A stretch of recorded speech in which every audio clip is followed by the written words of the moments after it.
not saying it not being easy to bring your big black cock everywhere for your self-protection. That okay? Because now we're using stay away spray. Yeah. Stay away spray being a new easy way to be and protect yourself. We're gonna be doing demonstration for you. Hi there, hot. Jesus! Oh my God, that smells so bad. What? It smells like a skunk had too much Taco Bell. Oh yeah, stay away spray at the all-natural fecal protection.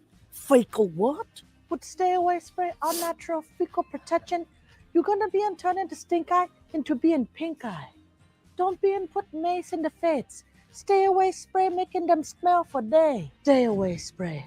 All natural fecal protection giving the bad guy eye infection.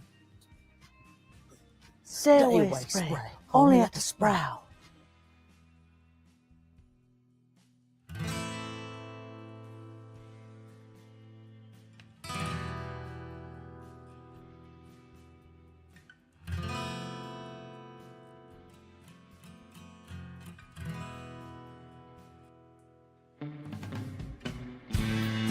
Well, hello there, partner. Go on and hang up your hat, grab yourself a whiskey, and pull up in the easy chair. We're coming off the range of 9 to 5s with a whole herd of news stories that we've been steaming over like a cow patty in the Texas heat. As they say, the chickens are finally coming home to roost. And we're here to ruffle some feathers and ensure accountability ain't just a concept, it's reality. It's that time where the day's drama casts its longest shadow. So let's light a candle to the chaos of current events, the whirlwind of politics, and the tangled webs of corruption that we find ourselves entwined by. It's time to ramble our way into the twilight. Welcome to Sunset Rants.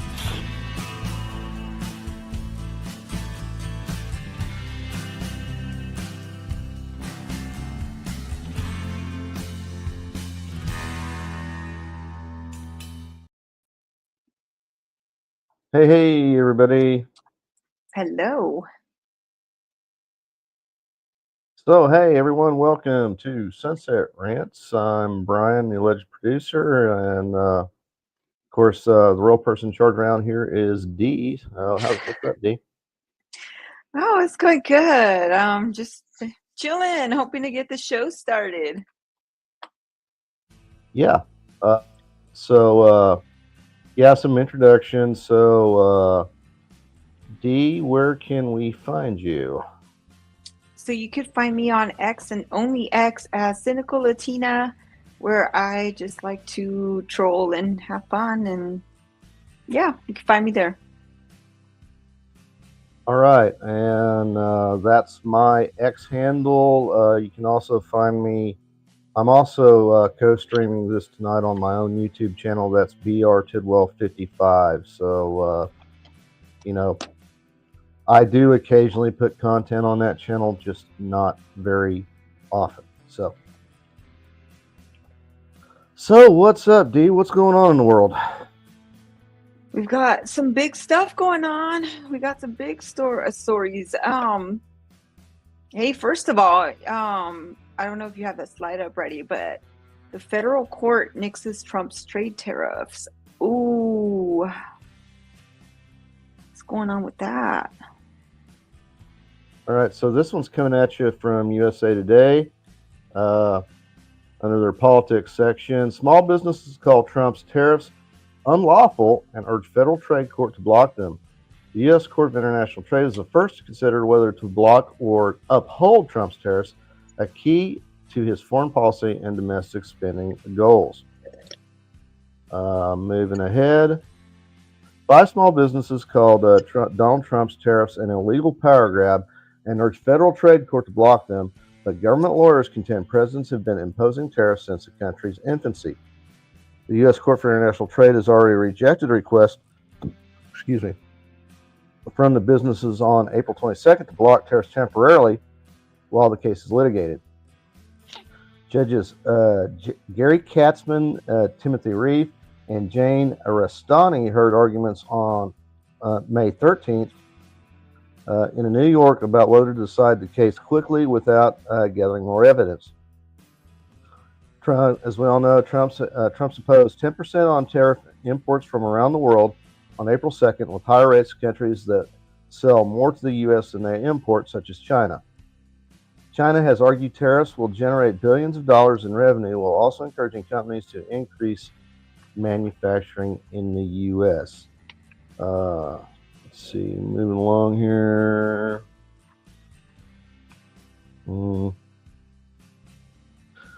The company is represented by Liberty Justice Center, a non-profit public interest litigation firm, another one of those damn NGOs. Contend Trump has no authority to impose unlimited and unreviewable tariffs in any amount on any country at any time.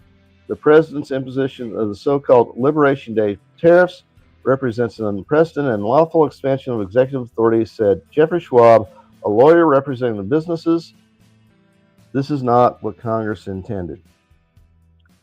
I think the administration has a point about the tariffs, and it looks to me like this is just more of the old guard, those swamp creatures that are still slithering around, doing whatever they can to protect whatever they have left from Trump. Oh, of course. Yeah, no question about it. I'm pretty sure that they like the way things are. Like, if it ain't broke, don't fix it. In their perspective, right? They really enjoy all the benefits that they've had of all these, probably like backroom deals that they've made with these international companies, and so now Trump is coming in and shaking it up, and they don't like it. It's disrupting their cash flow. So of course they're going to be upset about it and complain about it. But I feel like a lot of the tariffs that were imposed were not a permanent thing. They were just a bargaining chip. They were meant to push certain countries in a certain direction where they would negotiate with us and restore our trade deals so that we would actually benefit from them. Look at China, they're super unwilling to bend, but they really don't have a whole lot to bargain with. And, they put feelers out there, and other countries were like, no, we don't want your shit. So, I mean, they're eventually going to have to come to the table and negotiate. I mean, they already have. But there's still more room and opportunity for us to end up with a more favorable trade deal. So I think the tariffs were just a bargaining chip, and they've been working. He's absolutely using it as a method of diplomacy. Instead of using our military power as the stick to get other countries to get them to do what we want them to do, we use our economic buying power to wield that. Let's reading ahead here. Eric Hamilton, a Justice Department lawyer, said the Supreme Court upheld the president's tariff authority in a 1974 case. Hamilton said courts have never reviewed political decisions, such as declarations of national emergency, such as the one Trump declared under the International Emergency Economic Powers Act. So that's the act that gives the president the authority to declare these emergency tariffs. And the Senate refused to block the tariffs, Trump's tariffs, in an April vote. So, looks to me like the administration has a very strong case here. Again, we'll see what happens moving forward. But, I think these even though judges are supposed to not be political, and we prefer it when they're not immune to political realities. And the political realities here is that yesterday, Trump got a huge win with the China deal. Yeah. And part of that was, his use of the tariff. And, for, the judges on this international trade court, they've got to be looking at that saying, I can see their argument, but look at the results, do we really want to take this arrow out of the president's quiver? I think that it's just because it's Trump. You know, if it was any other president, I don't think they'd be making a big deal out of any of this. But since it's Trump, they're just going to throw a fork in it, you know, just try to put as many barricades as possible just because they don't like Trump. And I feel like giving Trump a victory is like their kryptonite. Like, I don't know. It's like they're gonna melt or something, you know. It's like they just can't, their TDS just won't let them. So we'll see. But yeah, if it was any other president, they wouldn't be making a stink out of it. Yeah, I think you're absolutely right. And the way he's gotten concessions out of it, I mean, it's really something that I don't think anybody's really considered possible before, you know. And that kind of leads us into our next segment here, where actually I was getting ahead of myself. Actually, I'm gonna go ahead and jump ahead, if you don't mind, because this really ties together more with the international news, with the international segment. So this story, again, this is kind of, you know, the Trump way, making the deals. This story comes at you from NPR, National Propaganda Radio. So consider the source as I go through here. You know, maybe you'll pick up the editorial tone. The truth that they're trying to bury. Trump says he will end the serious sanctions during Saudi visit marked by big money deals. You know, they're trying to the mask, you know, what's the good news of the headline.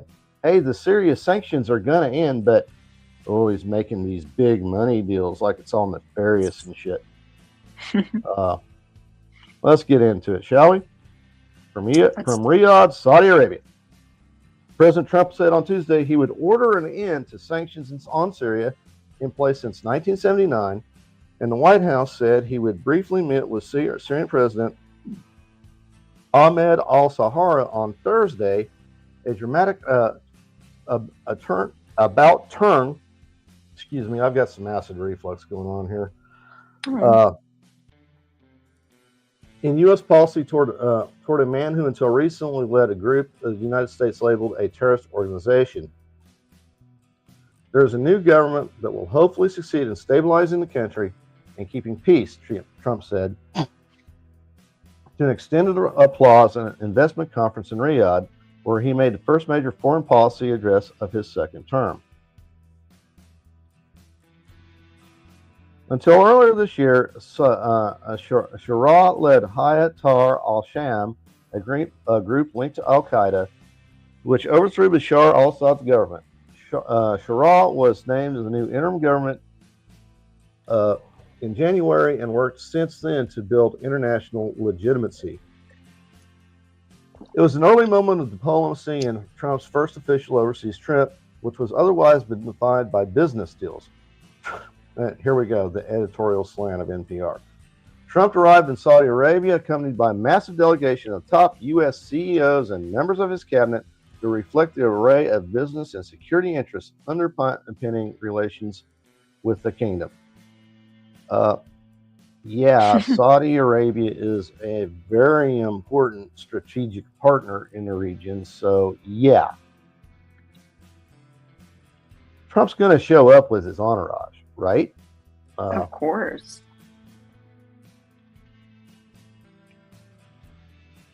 Saudi Arabia is no longer just a key oil producer in the world, but a country in transition looking to diversify its economy, position itself as a mediator on the global stage, and spur new industries that can create millions of jobs for the young Saudis. To do this, Saudi Crown Prince Mohammed bin Salman is rebranding the country and embarking on a massive social transformation that's liberalizing society while looking to the U.S. to maintain its role as a security guarantor in the region.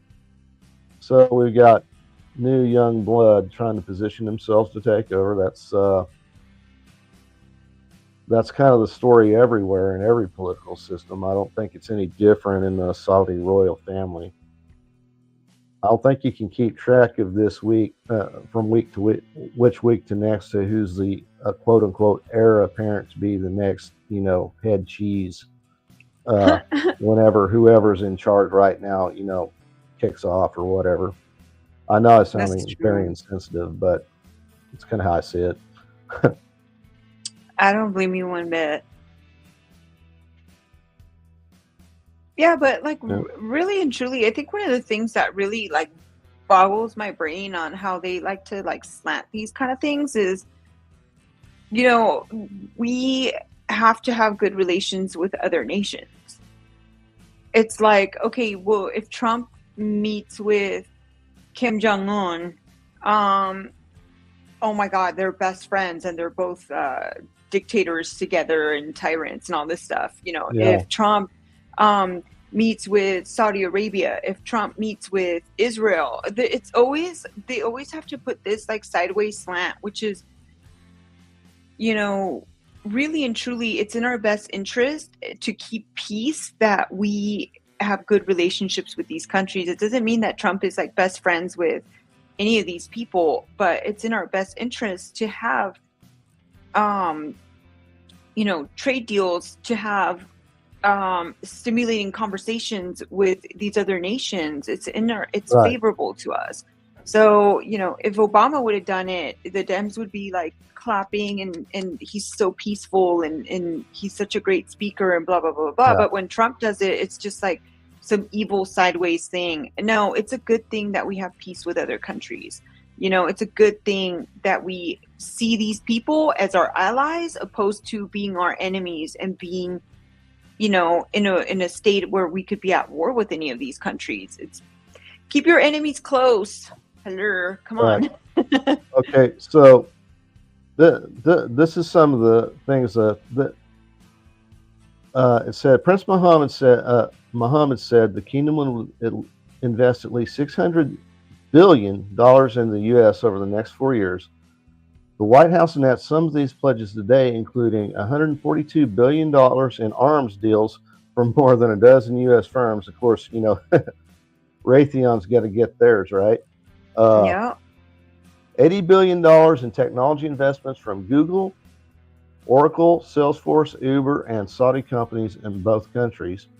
$20 billion in AI data centers, $14 billion in gas turbines from General Electric, $14 billion in total in three sectoral funds for energy, defense, and sports, $4.8 billion in Boeing planes, $2 billion in infrastructure services projects.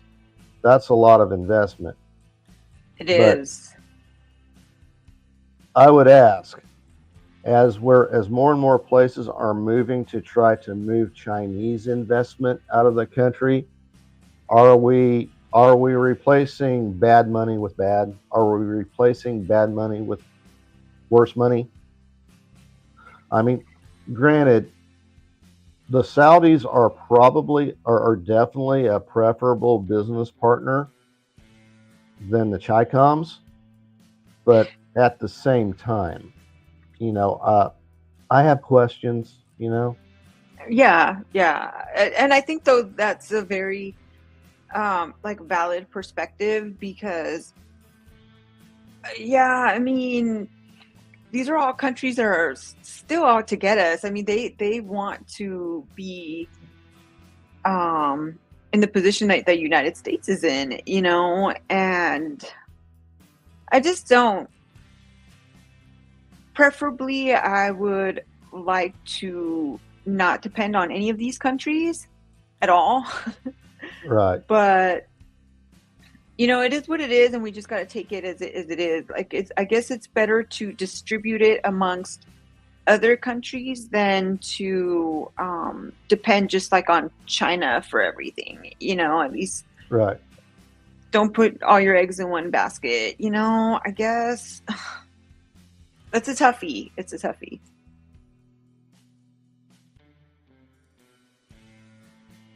Let's see. I just found this one from.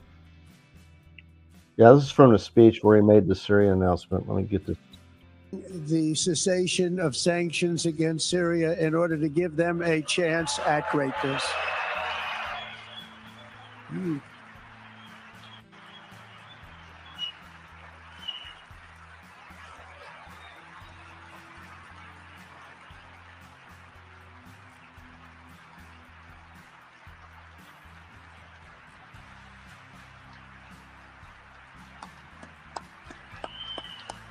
Okay, so I guess that's just a long applause take, but yeah. That was a very well received announcement. Yeah. But don't give them too much power. Don't lead them to too much greed. Right. Absolutely. So, well, I guess I should get us back on the outline that I chose to ignore. It's just, we started off, talking about the whole, how well the Trump approach is working. Hopefully the judges don't muck it up. To, here we go, here's more, that the Trump in action, say what you want to about the man. If he tells you he's going to do something, you better listen. You better take him serious because he's going to do it. And this is the Trump. Honestly, this is the Trump I wish we'd have had in the first term. But, everything happens for a reason. So we've got him now. So I guess we should be thankful for it, or the good stuff that he's doing. I'm still going to call him out on Epstein list. Yeah. I'm there with you. I'm 100% there with you. But, speaking of a win, and speaking of the people that really truly do need the help, deserve the help,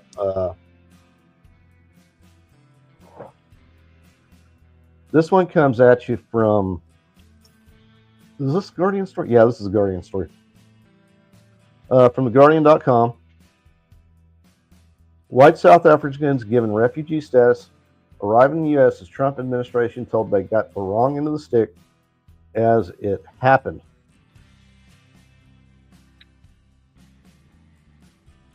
Okay, here we go. The first white African refugees arrived in the U.S. This was this is from a day ago. The Trump administration welcomed 59 white South Africans as it granted refugee status in the U.S. for being deemed victims of racial discrimination, Reuters reported, in a move that has drawn criticism from Democrats and stirred confusion in South Africa. Donald Trump has blocked mostly non-white refugee admissions from the rest of the world, even those fleeing war, but in February offered to resettle Afrikaners, descendants of mostly Dutch settlers, saying they face discrimination. And they do. Mm-hmm. I mean, not just discrimination, outright genocide. Yep.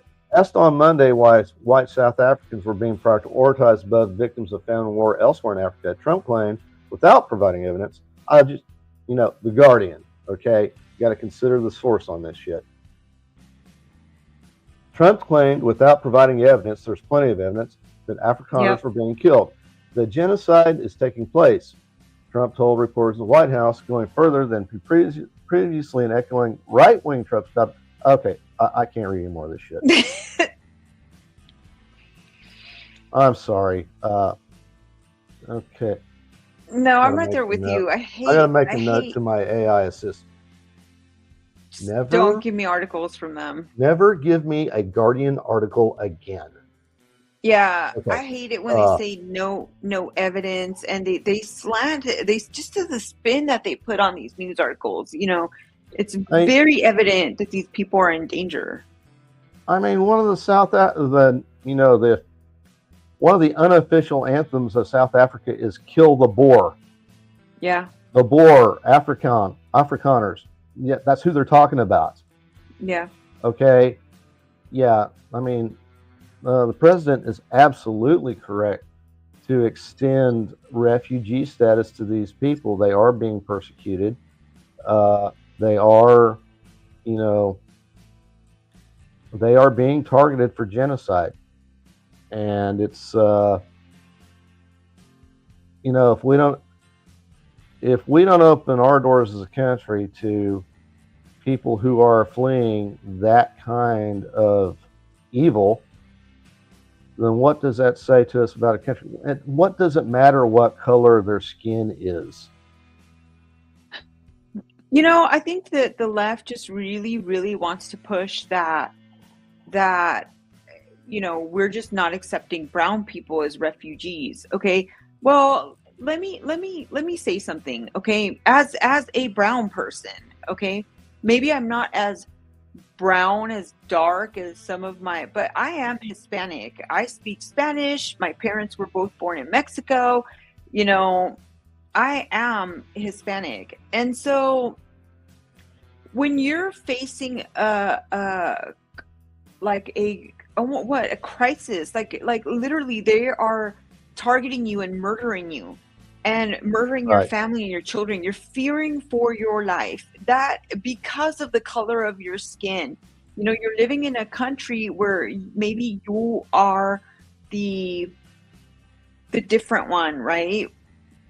It's very different than a horde of Mexicans or people coming in through the Mexican border. You've got Hondurans, Haitians, South Americans, you've got Middle Easterners, Chinese. They're all coming in through the Mexico border, and none of them are facing persecution, No. genocide. Nobody's threatening to kill them. Even in I mean, Mexico, nobody's threatening to kill these people. They are choosing to jump the border because they want to come over here. Either false expectations, they were lied to, they told that they were going to be given all this money.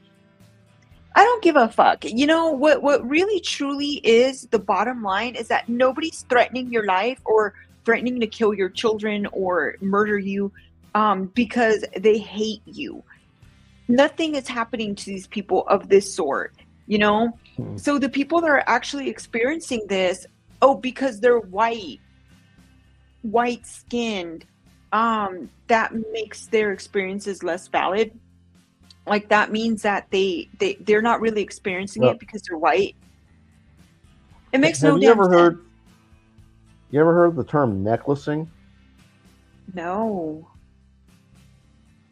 This is something that they have done. When they want to truly terrorize someone, they'll put them in a stack of old tires, pour some diesel and gasoline on it, and light stack of fires on tires. It's called necklacing. You know, somebody who was infamous for participating in that sort of activity, Nelson Mandela's wife was yeah. Oh. Yeah. Yeah, the African National Congress, you know, when they were, you know, doing terrorism shit, that was one of the terrorism things they did. Wow. Yeah. These are not nice people. No. They're not nice people at all. No, I remember seeing some video of one of the politicians in Africa, and I'm not sure if it was an upcoming politician or if it was someone that was already in their government saying that they needed to kill all the white people, you know? And so there was a video that I posted earlier on my timeline where it's just these cars are going through a road and there's all these crosses and they're traveling for a good distance and there's all these white crosses lined on the side of the road. Yeah, and they're saying that those are all crosses representing dead white farmers in Africa, and it's a lot. Yes. See if I can full screen this. Sound on it? Oh, just music. Actually, I'm going to deafen that so we don't get a copyright strike. Yeah, but that's insane. Like, yeah, they cannot say that this isn't a real thing. And, you know, so in comparison, what they brought in 59 refugees who knows how many more they'll bring, right? But, you know, that's 59 refugees. That's not a Yeah. caravan of like 20,000 people a day. No. And then you see the people that came in, they're, you know, normal looking people with their little America flags, happy to be here. Not like these, I don't know. I'm gonna try not to be too graphic, you know, but or crude, but like these people Right. that came into the country are not grateful, happy to be part of the community, Yeah. happy that they got to this country. They're ungrateful POSs, and they're just here to mooch the system. And I am so happy that a lot of them are getting deported. They need to go back home and let their country deal with them. But these people could have been dead. Like these people Yeah. literally could have all been murdered by the African government. But the Mexicans, no. Scheinbaum, she said she wants you back with a big hug. She has her arms open waiting for you. Go back home. Self-deport, please. Absolutely. All right. Okay. Trying to key in, check the outline right quick. Make sure we got all the blocks checked so far. Okay. Yep, we have. It's time for our local focus segment. Yes. Oh wow, we did, Okay. huh? This is your wheelhouse, Dee. So you want to go ahead and Yes, take it this one away? is. So, Texas eyes statewide cell phone ban in schools. So, the bill would require classrooms to designate a secure out-of-sight area to keep phones during instructional times. If you want to scroll down just a little bit, bud. Okay, so Fox 47 dial talked to, what is it, Fairly, about the bill and the impact it could have schools. What Yeah, they're Fairly. saying, State Rep Carolyn Fairly, we have heard from so many teachers who have said, you know, we need the state to kind of have our back on this issue because we're in the classroom picking up phones and ending up being the bad guy when it comes to this policy. So Fox 4, let's see, what do you think is so important to restrict cell phone access in the classroom? And Fairly says there's really 3 critical issues that are really important when you look at this piece of legislation. First is the student academic outcome. Second is the mental health aspect. And the third is classroom management for our teachers. When you look at all those across the board, we are targeting being sure that our kids go to school, focus on academics, but we also protect them. You know, the amount of cyberbullying that's being cited in these schools has gone up so much more. So let's see. I truly think that banning phones in school is a really good idea. I think they really are a huge source of distraction for kids. Not only that, the kind of stuff that kids do with phones. So, like for example, in my town, there was a viral phenomenon that happened with Instagram. So the kids started taking random pictures of people, and they had different pages, like Instagram pages for these things. So one was like it was the name of the high school and like shoes, and they would take pictures of random people's shoes and post them. Fairly innocent, you know, but nobody gave consent to have their pictures taken.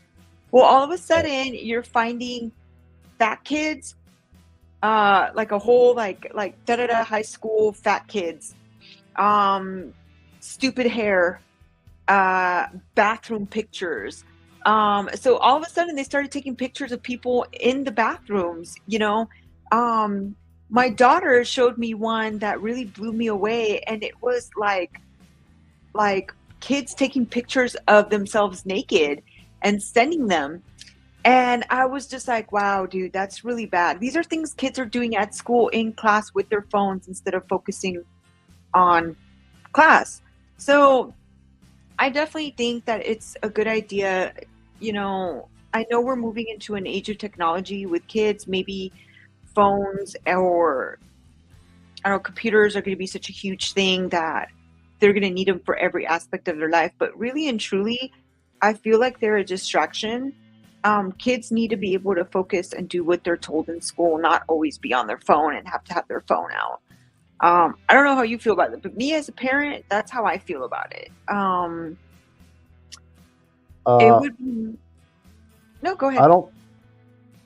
Well, when my boys were in school, I don't think it was, well, I mean, it was going on, but I was fortunate, mine were pretty disciplined about their cell phone usage. At the same time, now my brother is a high school speech and debate coach, and he's been doing it he's getting ready to retire here in the next couple of years. And he, I remember hearing him complain when it first started to become a problem. He has a way he manages it, and his school district backs him. So, that's kind of I think if he were to weigh in, he'd say, this is a classroom discipline issue that a teacher ought to be able to handle on their own. But yeah, there again, if the state backs them up, I don't really have a problem with them instituting that in state law. But, it's like, if somebody, if my representative sponsored that bill in the Kentucky legislature, it wouldn't encourage me to vote for or against them. Or if they failed to vote against such a measure in the legislature, it really wouldn't sway my opinion of them one way or the other. So, it's again, I'm retired.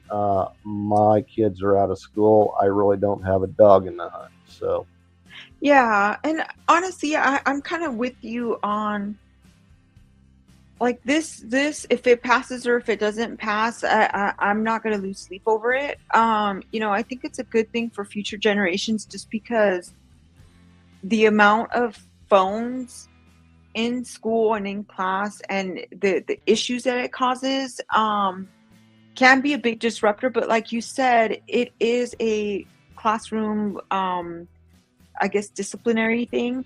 right. Yeah.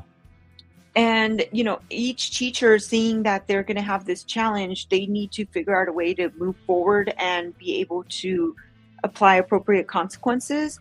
But, I mean, it just has to be a school policy, a classroom policy. And really that the government would have to step in kind of seems a little out there, right? Don't you think it's a little kind of almost excessive? Like the classroom should be able to handle it.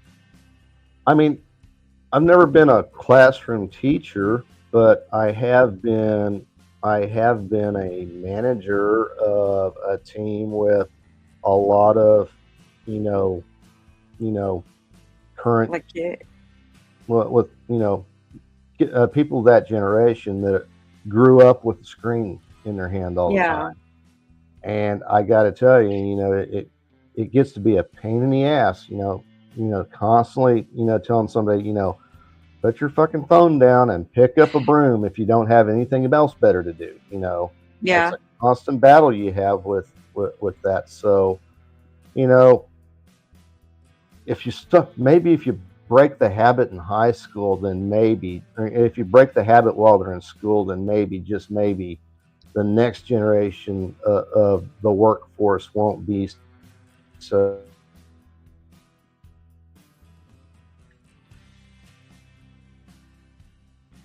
Oh, I think you froze up. Oh, there you go. No, I completely agree with you. Yeah, you're back. You kind of froze at the last part of what you were saying, but I completely, totally agree with you. I think if I had to be a teacher or any kind of, if I had to deal with kids in a mass, I think I would go to prison. I wouldn't be able to do it. And, when you're constantly telling them to put down their phone and do what they're supposed to do, complete a task, I would be throwing phones on the ground. like, hey, oh, yeah. You're either do as you're told, or that phone is going to go home with you in a pieces in a baggie, and yeah, I would end up in jail. But I mean, I guess something has to be done, but like my son's almost out of high school. He's going to graduate here in a week or so. I don't have to worry about this stuff anymore. But Right. for future generations, I think they do have a very serious problem on their hands with the kids Yeah. always being stuck to a screen. But also that starts at home. Instead of taking the easy way out and giving your kids a bunch of junk food and a screen so that they shut the hell up, maybe you should actually spend time with your kids and take them outside to go play. I mean, that's what parenting is about, right? So I don't know. But Right. regardless if this bill passes or not, it's not the end of the world. It's not going to make me see the reps any differently, but I think it would be a good thing moving forward. But either or, my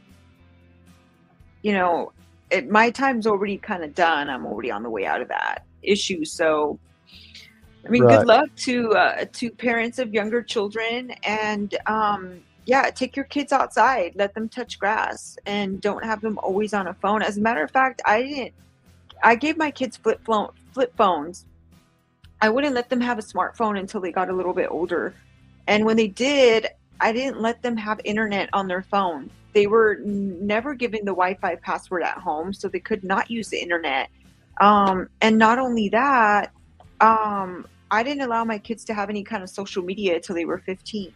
It kept them off the screens. So I don't know. It's hard. It's hard, but it can be done. Good luck with all that, new parents. Give me a second. I just got the battery alert on in my buds. Hold on. Oh, snap. But yeah, that's one that I could keep ranting about. Yeah, I probably wouldn't shut up about it. I feel like screens are making our kids less sociable, less everything. And then with TikTok, they're doing a bunch of dumb stuff. And I still think TikTok should have been banned, but that's just me. Yeah, it seems like they do keep giving TikTok they keep giving the extension. They keep giving the extension. Yeah. Never fails. Every time I have to change headsets during the stream, I always lose the audio, the background audio. I can't tell how loud it is. Funny. Oh, it's pretty good right now. Okay, that's good. Yeah, it 'cause went up in volume a little bit, but then you fixed Yeah, it. because I was playing with it to try to see if I'd pick it up, and anyway, the trials of technology. So speaking of, so yeah, an uncontrolled Soviet-era probe crashes to Earth, hitting at an unknown location. This comes at you from Gizmodo. Cosmos 482 performed an uncontrolled re-entry on May 10th. Uncontrolled because, the Soviets or the Russians lost contact with the thing probably, I don't know, 20 minutes after launch. That's how their space program generally worked. Cosmos 482 performed an uncontrolled... I already read that. I'm repeating myself. Okay, so here we go. A failed Venus mission. I want to see that a little bit better. Failed Venus mission fell from the sky over the weekend after aimlessly orbiting the Earth for the past 53 years. It didn't even make it to Venus? The fuck? Various agencies closely monitored the Cosmos 482's re-entry, but its exact landing site remains unknown due to conflicting reports. Oh my God, that sounds like if you left Joe Biden alone. I'm sure the same thing would happen. He would just circle around and then you wouldn't even know where he went. Yeah. Cosmos 42 performed an controlled reentry Saturday, May 10th, plunging through the Earth's atmosphere around 2:24 a.m. Eastern Time, according to Russian Space Agency Roscosmos. Okay. The Soviet-era spacecraft was built to withstand the scorching temperatures of Venus, so it's likely that parts of it survived the heat of the atmospheric reentry before crashing on Earth. So far, however, there have been no reports of visual observations of Cosmos descent, nor has been recovery of its debris from the ocean. Roscosmos said the Soviet spacecraft splashed down the Indian Ocean west of Jakarta, Indonesia, around 350 miles west of the Middle Andaman Island. European Space Agency also monitored the probe's descent, placing its reentry time at 2:16 a.m. Eastern Time. ESA failed to spot the spacecraft over Germany for an expected pass, so it was supposed to take place at 3:32 a.m. Eastern Time. Therefore, it stated that reentry had most likely already occurred.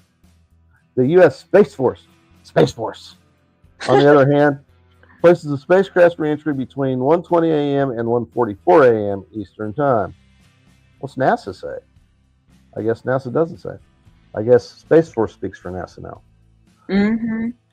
Without a confirmed time of reentry, it's hard to pinpoint where exactly the spacecraft may have ended up on Earth, whether it burned up in the atmosphere. Keep in mind, this object was moving at roughly 17,500 miles per hour. I'm not going to read the kilometers because I only read freedom units. So even a 1 second difference can shift the landing zone to a considerable degree. Okay, so this thing, March 31st, 1972. I wasn't even a year old yet. From Cosmodrome support, what is now Kazakhstan. Okay. Read ahead So here. they don't really even know for sure at what time There's it entered, and then they don't know where the hell it is. the Russian Space Agency says one time, the European Space Agency says another time, and Space Force says Space Force. another time. Wow. That's our top technology right there. Well, it's top Soviet technology in 1972. Well, Space Force and everybody not being able to they've got all this technology. So what had happened was the mission was an attempt by the Soviet space program to reach Venus, but it failed to reach enough velocity to enter a transfer trajectory toward the scorching hot planet. A malfunction caused Cosmos 42 spacecraft to perform an engine burn that failed to reach Venus orbit, according to NASA. Since then, the spacecraft's been stuck in an elliptical orbit around Earth. Over time, atmospheric drag took its toll, eventually leading to... Okay, so I guess that thing had the same problem. You remember a couple weeks ago the Starlift Heavy launch they did? They were testing whether they could get the single stage to orbit to go on up and get into a high orbit, and the burn didn't work, so it spun out of control. So they aborted the mission. I was watching that live. Seems like I was in Discord watching it live with somebody. But yeah, I guess sort of the same thing happened, but instead of having some kind of self-destruct button, the Soviets just it'll be all right. That's crazy that it was just flying up there. It's just been going floating round up there and for 53 basically years. For my entire lifetime, pretty much. Yeah, that's I know I'm dating myself, I'm doxing myself, but I mean, it's been up there longer than I've been alive, so yeah, you compared to me, you are a youngin'. That is true. Wow. That's insane. And then I don't know. Social media is rife with conspiracy theories about government cover-ups. Ooh, I wonder what kind of cover-ups, like what kind of conspiracy theories are out there about it. Well, let's see here. I didn't even really look at the. Looks like okay. Here we go. Share this tab instead.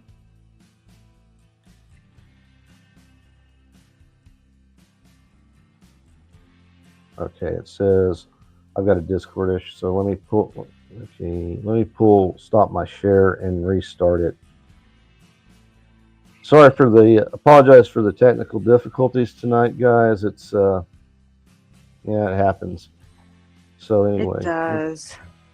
let me fix that, and then let's try sharing that again. Put that up here. Not sure if there's any audio with this or not.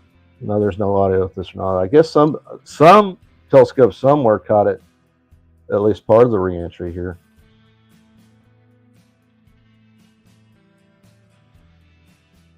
Oh, wow. Just looks like a regular shooting star to me, but Yeah.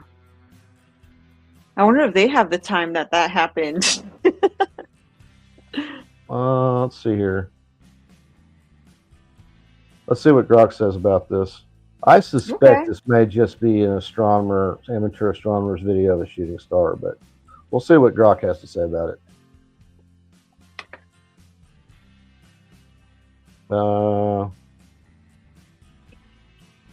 Video Soviet across the night sky, like we have time lapse or long exposure camera and launch spacecraft control descent after 53 years. Oh, okay. So all Grok can verify for me is it's probably not fake. So, anyway, cool video. I mean, again, Soviet era space program. We still don't know how many cosmonauts died, in space flight or whatever. They were very tight-lipped about that. Not that it hasn't had its successes. I mean, to this day, we're still using Soyuz spacecraft pretty much to ferry folks back and forth from the International Space Station. So that is one, enduring, very successful legacy of the Soviet space program, but that's about it. Yeah, I had also heard that they launched like a bunch of like dogs and animals into space. Yeah. And I mean, obviously they weren't going to come back, so they basically just sent these animals up there to die. Yeah. Oh, that's just terrible. It just I can't. It breaks my heart. Like Well, the sad makes thing me mad. The sad thing is we did it too. Yeah, so did we. Yeah. I hate that. Glass houses and whatnot. Yeah. I mean the father of our own space program was a certified freaking Nazi. So, I think we didn't we keep a lot of those Nazi like doctors and stuff, and so Operation Paperclip. Yes. I'm surprised the comment section hasn't already lit up with that. But yeah. Yeah, that's pretty crazy. Lord help us. Our history is nuts. It truly is. Operation Fake Spaceflight. I'm right there with you, Bash. I mean, that's I don't know. That's all very sus.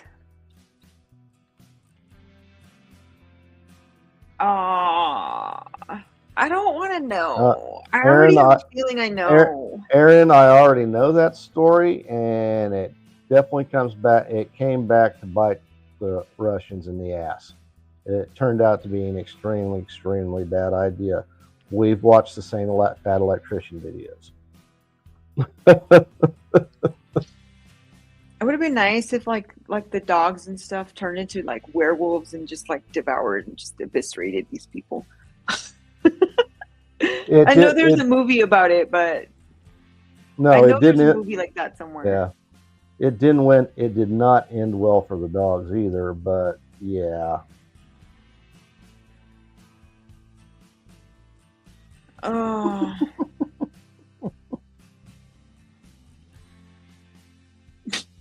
There it is. And yeah, and we got to thank. He is a contributor to our Discord, and as a matter of fact, we're using one of her contributions for tonight's Caption This. Oh. Hold on, I gotta get the bump pulled up. There we go. Oop. There we go.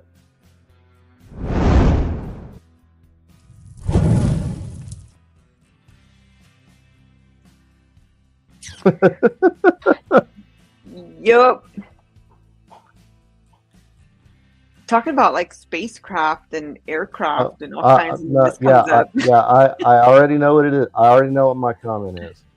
I already know what my comment is.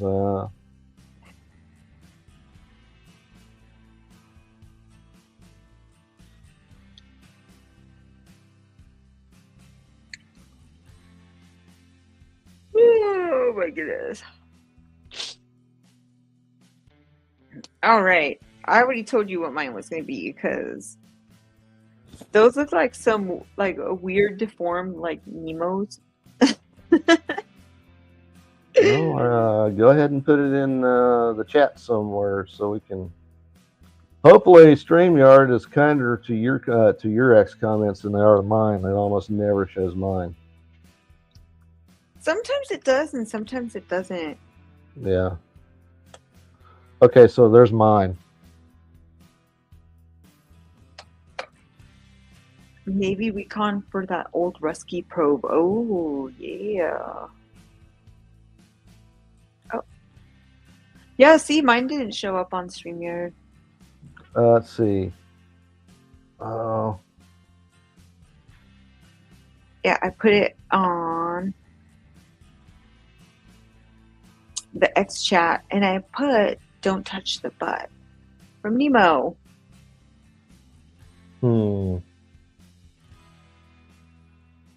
Yeah, it's not. Yeah, I don't have your X chat pulled up, so It should have come up on the Discord. I'm sorry, not on the Discord, on the StreamYard comments, but it just did not want to link. Let me see. Let me try putting it on my other one.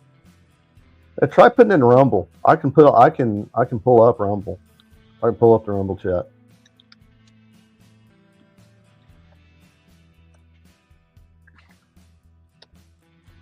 See, it came up when I typed it in my live. If you look on the StreamYard chat. There it is. Okay. Oh, that one's good, Vash. Proof that even the ocean isn't safe from military overreach. Oh, boy.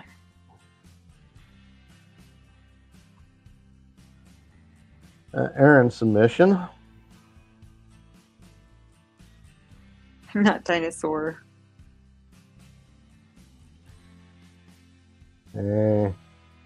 That's a rare. I don't think it's a rare from an Aaron comment from me.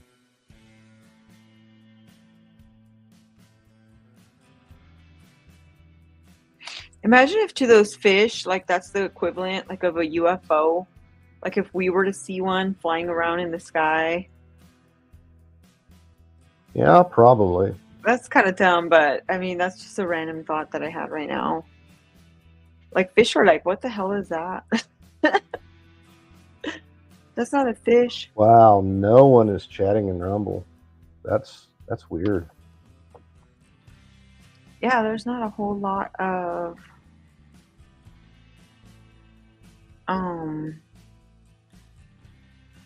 X chat, like X comments either. Yeah. I think it's just a slow day. I mean, it's a Tuesday and yeah. I don't know. I had a really long day, so I'm like super exhausted, but like it's just a chill day. Yeah. Oh, that's funny. Vash he was born to soar. Now he's a soggy bottom boy. Ooh. Soggy bottom boy. Oh. Yeah. I like that one. That's probably my favorite one. Good job, Vash. That's great. Soggy Bottom Boy. I will be.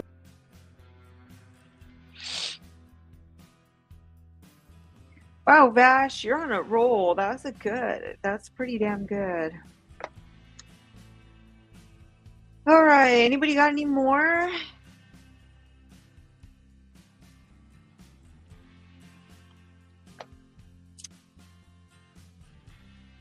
Like, who's gonna chat me up for a minute while Brian comes back?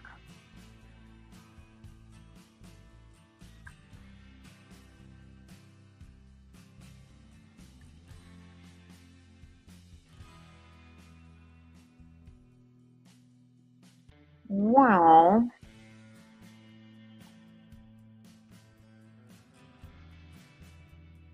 I don't know. I can't get past just looking at these and thinking about Nemo. Like, my brain is just stuck on Nemo.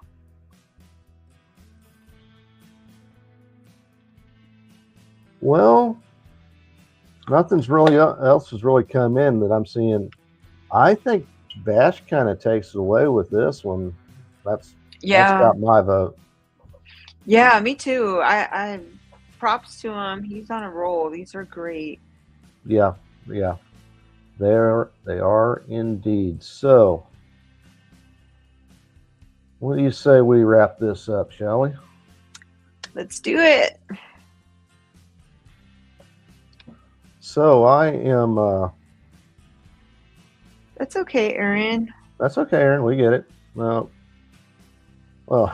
agreed. I don't normally vote for my own to win when I caption the ones I generate, so I get it. Oh my gosh, look at Vash. I like to thank my record label.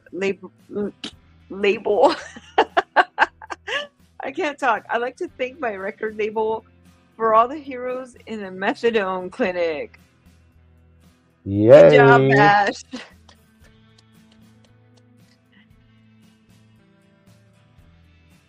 All right, You know everyone. the inside joke. Ooh. All right, everyone. It's been a real pleasure sitting in with you tonight, Dee. Hopefully, I'm pretty sure Tay will be back with you Wednesday, so that'll be a good show as always when you and Tay are, driving the thing together. So, but in any case, I ranted plenty about my various thoughts going through this thing. Well, I'll give you the last word and go ahead and close us out. Well, first off, I'd like to give you a huge shout out for always stepping in and filling in the blanks when we do need support. So big round of applause to Brian for always stepping in. I'm Dee, Cynical Latina. You can find me on X and only X. And just chat with me. Have fun. Let's go back and forth and talk some smack. So other than that, I want to wish you all a great night. Brian, did you want to say anything before we go? Just keep an eye on the Roman Nation space we've always got something coming out. I believe we're premiering a new episode of the Drive-In, so you'll kind of want to watch, on X, the Roman Nation channel for that. So it's going to be coming out very soon, and that's really all I have. All righty. Well, thank you very much, Brian. And to all of y'all, thank you for tuning in and chilling with us, and have a good night. Bye. Not all. Bye. So I got to thinking, there's MAHA, Make America Healthy Again. MAGA, Make America Great Again. But what we really need to do is make America follow the Constitution again. Motherfucker.